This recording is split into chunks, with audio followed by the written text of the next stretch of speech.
Your doctor has ordered the Doctor's Data Neurotransmitters FMV Random Kit. You will see the contents of the kit laid out here on the table. When you get home, please place this ice pack directly into the freezer to prepare for shipping. I'd like to draw your attention first to the test requisition that's included. We have highlighted a couple areas that do need to be completed before you submit this kit here.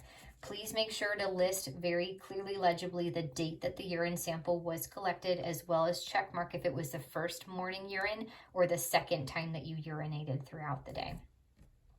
We also want to make sure that you select this box to confirm that the samples were stored properly, as well as making sure that all of your demographic information is complete. If this is a minor who is collecting this, making sure that the responsible party guardian is listed here completely legibly and clearly, and then sign at the bottom by this red X and the date.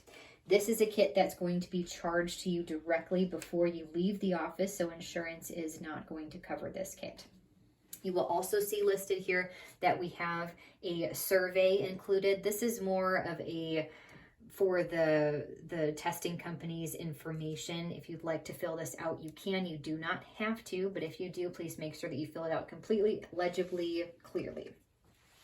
The day that we decide to do this kit, there's actually some preparation that does need to be done ahead of time. When you look at this instruction form that's included on here, which I do encourage you to read this through completely, you will see a couple things. This is the same test kit that we recommend for people who need a 24-hour urine collection. If you are receiving this, this is very likely just the first morning urine. The 24-hour collection, the patient would know if they're doing that because they would also be receiving this larger orange container. This is just instructions for the first or second morning urine. So pay no mind to any place that it mentions on this, the 24-hour collection, because it's only one sample that we're getting. There's some instructions about some dietary preferences. Clarify with your provider if they need you to avoid these things. It does tend to yield a little bit more accurate results if we're able to avoid these, but not necessarily in all cases. So make sure that you clarify this with your provider, and then some information as far as what protein content you're getting in through your diet. For my menstruating females, it's important not to collect this when you are menstruating because the presence of blood within the sample can contaminate the results and give us false elevations and just inaccuracies across the board. So best to wait until your period is completely finished. If anyone is having any anal hemorrhaging or other bleeding, please contact your provider and let them know of that. And if possible, collect this when you are no longer bleeding.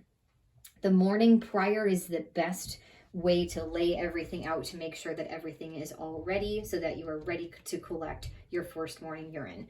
This kit should come with a cup here. If it does not, you can then just urinate into a clean paper plastic cup, nothing that's been contaminated there, if the kit doesn't come with it.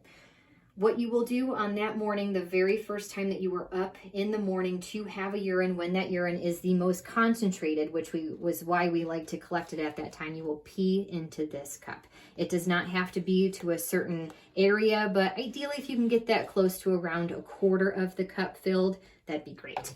What you will then be doing is you can very carefully open up this tab here, this cap here. You'll see there's some powdered substance at the bottom, so be sure not to spill this. But you'll open this up. You will then bend this cup to carefully pour this into the tube here. You can do this over the toilet to collect any urine that might not make it into the tube. And then ideally filling it all the way up. There is a really faint, but it says 10 here. So ideally fill it up to there. There's also this fill to line that you can refer to. Try not to overfill, underfilling to make sure that we really get to that black line there. And then what you'll do, the rest of the urine that's left over in this cup, you can dump that urine out into the toilet, discard that cup, and then you will twist this cap on nice and tightly and evenly here. Put your name, put the collection date, as well as your date of birth, everything spelled very clearly. Your legal name, please, is listed here for the patient name. And then you will take this little paper towel and then cap, making sure that's nice and tight there. You'll wrap that paper towel around so it's facing like a little scarf around it, and then place this into this bag. Take all the air out, place this into the freezer. It's ideal to do this towards the beginning of the week because we want to make sure that this is shipped out before the weekend. Ideally, no more than 24 hours after you have collected this urine sample and it has been frozen, you'll then be ready to get everything collected for shipping. This ice pack on the bottom is okay, and then you'll place this on top, or you can do tube on the bottom and then bag on top. You'll make sure that we've completed all of the highlighted areas. Everything is very complete here. The provider's signature and all of their information will be listed at the top there, so you do not have to fill that out. This cap or this top will go on there just like so, which will fit a little bit better once you organize it like that. And then the survey, if you did decide to fill that out, you'll just make sure that's all complete. And then on the top here, I like to put it on the top because if there's any condensation from either the ice pack or the urine sample tube itself, it will wet this and make it illegible, so it's best to separate them as best as possible. And then we'll close that up. We will then stick this box into the prepaid FedEx envelope provided in your kit. And then take this billable stamp. This is a sticker. It comes detached. You'll place that sticker on the front of that FedEx envelope. Remove this plastic adhesive liner and then seal to close, making sure all that air is out of the bag.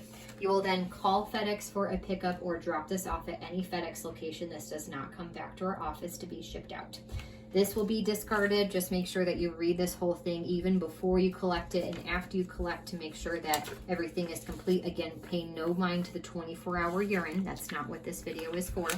This will be discarded as well. And then if you have any other questions, please contact your provider.